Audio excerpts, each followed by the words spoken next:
السلام علیکم ورحمۃ اللہ وبرکاتہ. میں ہوں سید عبدالوہاب شرازی.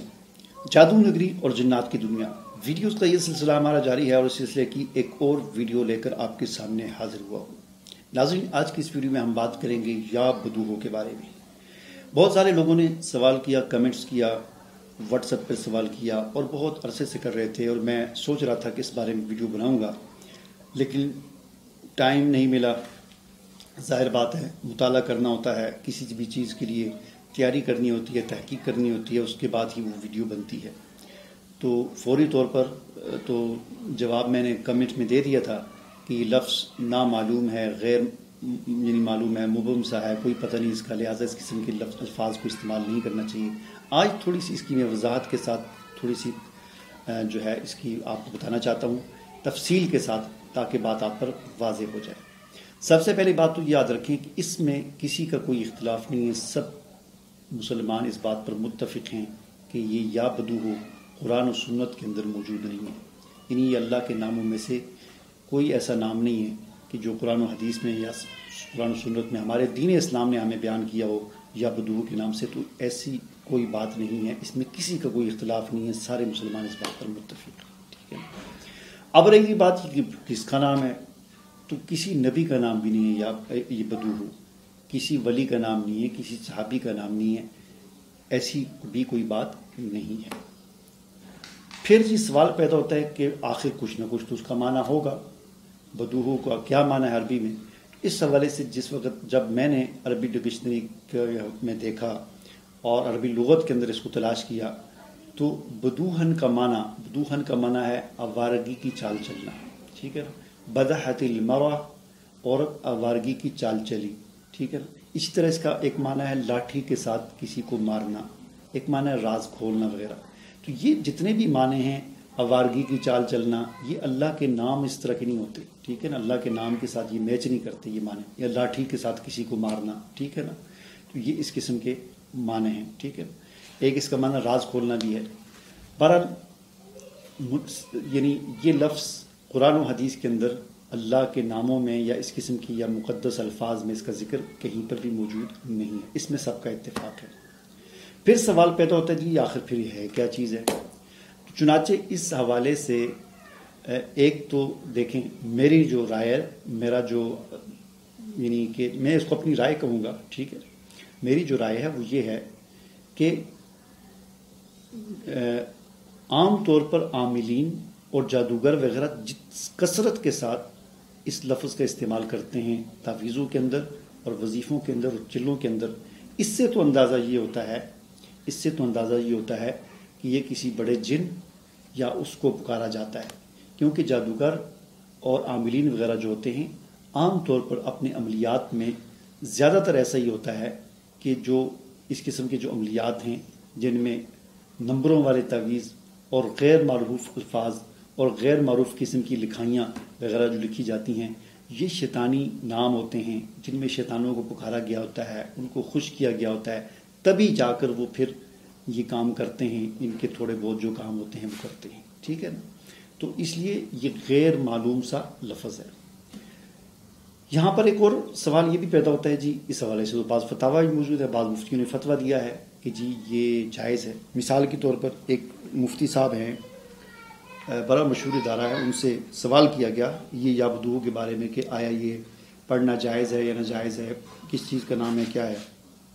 تو انہوں نے لکھا جی کہ بدوح بفتح الباء و تخفیف الدال عبرانی میں اللہ کا نام ہے، لہذا اس کا پڑھنا جائز ہے.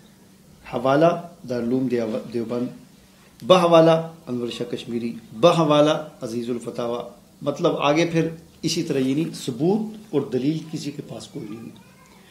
اب یہ جن مفتی صاحب نے فتویٰ دیا ہے، فتویٰ کیا چیز ہوتی ہے؟ فتویٰ کوئی مطلب کسی کو صرف مسئلہ بتانا نہیں ہوتا. آج کل کے جو مفتی ہیں یا دارالفتاء ان کو فتوے کی اہمیت ہی ختم ہو گئی ہے. ان کو اپنی طاقت کا اور اپنی فتوے کی اہمیت کا اور اس کے مقام اور مرتبے کا پتہ ہی نہیں ہے. خود انہوں نے اپنے مقام اور مرتبہ ختم کر دی. ایک ہوتا ہے کسی کو مسئلہ بتانا اور ایک ہوتا ہے فتویٰ دینا. اس میں فرق ہے. مسئلہ بتانا کیا ہوتا ہے؟ جیسے مجھ سے کسی نے زبانی سوال کر دیا، میں نے زبانی جواب دے دیا، یہ مسئلہ بتانا ہو گیا. ٹھیک ہے نا. اس میں جو ہے وہ اس طرح ہوتا ہے. فتویٰ یہ ہوتا ہے کہ فتوے میں ہمیشہ تحریری سوال لیا جاتا ہے اور تحریری جواب دیا جاتا ہے، اور اس میں پورا ایک پینل ہوتا ہے، مفتیوں کا ایک ادارہ ہوتا ہے، پھر ایک سٹیمپ ہوتی ہے، وہ فتویٰ جو دیا جاتا ہے اس پہ سٹیمپ لگائی جاتی ہے، مفتیان کرام سے دستخط لیے جاتے ہیں اور پوری ذمہ داری کے ساتھ فتویٰ دیا جاتا ہے، اور فتویٰ ہمیشہ ایسا دیا جاتا ہے کہ جسے بعد میں اپروو بھی کیا جا سکے، ثابت بھی کیا جا سکے۔ یعنی فتویٰ ایسا دیا جاتا ہے کہ بعد میں اگر آ کر کوئی سوال کرے آپ سے کہ اس کو آپ ثابت کر کے دکھائیں، تو آپ کے پاس اس کا ثبوت ہونا چاہیے، ثابت ہونے۔ اب ان مفتی صاحب سے اگر کوئی پوچھ لے کہ آپ کہتے ہیں جی عبرانی زبان میں یہ اللہ کا نام ہے، تو آپ ثابت کریں اس کو، یہ کیا کہیں گے کہ جی وہ میں نے تو وہ دارالعلوم دیوبند کے فتاویٰ میں دیکھیں، اس کے اندر لکھا ہوا تھا تو میں نے بتا دیا۔ بھائی آپ اس کو اندر لکھے ہوئے کو آپ نے لکھ کے اسٹیمپ لگا کے دے دی، یہ تو فتویٰ نہ ہوا۔ اور پھر وہاں پر جائیں تو وہاں پر بھی پھر کوئی حوالہ نہیں لکھا ہوا، کوئی دلیل نہیں لکھی، اس میں بھی آگے کسی کا بندے کا نام لکھا ہوا، فلاں نے کہا ہے کہ جی یہ عبرانی زبان کا لفظ ہے۔ بھائی عبرانی ایک زبان ہے، اگر وہ موجود ہے دنیا میں، پھر اس کی کوئی ڈکشنری ہوگی، اس کی کوئی لغت ہوگی، اس کا حوالہ دیں کہ دیکھیں جی یہ لغت ہے، یہاں پر یہ لکھا ہوا ہے کہ یا بدوہ کا یہ مطلب ہے، یہ اللہ کا نام ہے یا نہیں، ٹھیک ہے نا۔ اس قسم کی کوئی دلیل نہیں ہے، کوئی کچھ بھی نہیں ہے، وہاں سنی سنائی باتیں ہیں، ایک نے دوسرے نے تیسرے سے سن کر بس اس طرح کر کے بس مشہور کر دی۔ اور اتنا یعنی افسوس ہوتا ہے ہمارے مفتیان کرام پر کہ فتویٰ کتنی اہم چیز ہوتی ہے، وہ بھی سنی سنائی باتوں پر بس فلاں نے کہہ دیا جی اس پہ اسٹیمپ لگا دیتے ہیں۔ یہ فتویٰ ہوتا ہے، اپنی تحقیق ہوتی ہے، ایک مدلل بات ہوتی ہے، اس کو اپروو کیا جا سکے، ثابت کیا جا سکے، یہ چیز ہوتی ہے فتویٰ، ٹھیک ہے۔ ایک تو اس بات پر بڑا افسوس ہوتا ہے۔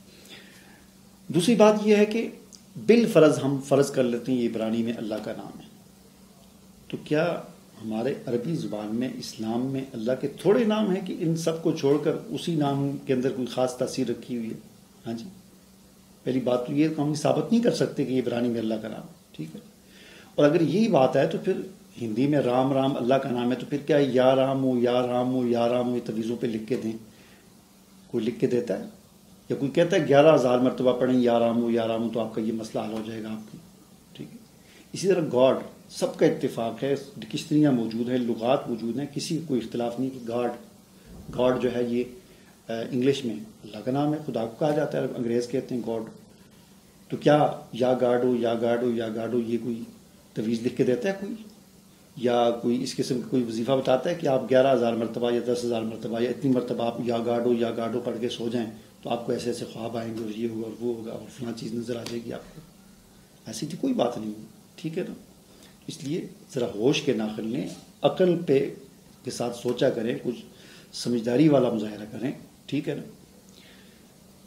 پانچویں بات یہ ہے کہ دیکھیں جو الفاظ قرآن و حدیث کے اندر مذکور نہیں ہے، قرآن و حدیث کے اندر موجود نہیں ہے، اسماء الحسنى میں نہیں ہے، یعنی ہمارے لیے قرآن و حدیث اور قرآن و سنت کے اندر موجود اسماء الحسنى کو چھوڑ کر اور غیر معروف الفاظ کو اختیار کرنا یہ جائز ہی نہیں ہے، ٹھیک ہے نا۔ یہ بالکل جائز نہیں ہے کہ جس چیز کے بارے میں ہمیں پتہ ہی نہیں ہے کیا چیز ہے، اور ایک طرف ہمارے پاس قرآن و سنت میں موجود اسماء الحسنى، اللہ کے پیارے نام، انبیاء کے پیارے نام اور مقدس کلمات، دعائیں، بے حساب چیزیں موجود، ان کو چھوڑ کر ایک ایسا لفظ کہ جس کی اصل کا ہی پتہ نہیں ہے، اس کے پیچھے ہم اس کو پڑھنا شروع کر دیں، اس کے وظیفے لے کے، یہ جائز نہیں ہے، ٹھیک ہے۔ اس حوالے سے دیکھیں مولانا اشرف علی تھانوی رحمۃ اللہ علیہ سے بھی یہ سوال پوچھا گیا، ان سے سوال پوچھا گیا مولانا اشرف علی تھانوی رحمۃ اللہ علیہ سے کہ یا بدوح کے متعلق بعض لوگ کہتے ہیں کہ یہ سریانی زبان میں باری تعالیٰ کا نام ہے اور بعض موکل کا نام کہتے ہیں، اس بارے میں آپ کی کیا رائے ہے؟ تو اس سوال کے جواب میں مولانا اشرف علی تھانوی رحمۃ اللہ علیہ نے فرمایا مجھ کو کچھ تحقیق نہیں اور بدون تحقیق اس کے پڑھنے کو جائز نہیں سمجھتا، یعنی مجھے اس بارے میں کوئی تحقیق نہیں ہے، کوئی علم نہیں ہے کیا چیز ہے، اور بغیر تحقیق کے میں اس لفظ کو پڑھنے کو جائز نہیں سمجھتا۔ اب اس مولانا اشرف علی تھانوی رحمۃ اللہ علیہ کی اس ایک سطری جواب میں ہمارے مفتیوں کے لیے بہت بڑی رہنمائی ہے کہ بغیر تحقیق کے، وہ فرماتے ہیں کہ بغیر تحقیق کے جس چیز کی مجھے تحقیق ہی نہیں ہے، کتنی بڑی شخصیت ہیں اور کتنی عظیم شخصیت ہیں اور بڑی بڑی ان کی کتابیں، وہ کہتے ہیں مجھے اس بارے میں کوئی تحقیق نہیں ہے کیا ہے، یعنی یہ وہ شخصیت ہے کہ جنہوں نے کوئی موضوع چھوڑا ہی نہیں کہ جس پر کوئی کتاب یا کوئی فتویٰ یا کوئی مسئلہ نہ لکھا ہو۔ لیکن اس کے بارے میں کہتے ہیں مجھے کوئی تحقیق نہیں. اور ہمارے مفتی بغیر تحقیق کے ٹھپے لگا لگا کے دے رہے ہیں کہ جی جائز ہے جائز ہے، عبرانی میں اللہ کا نام ہے. ٹھیک ہے، اس طرح نہیں کرنا چاہیے. اجازت دیجیے. اللہ حافظ.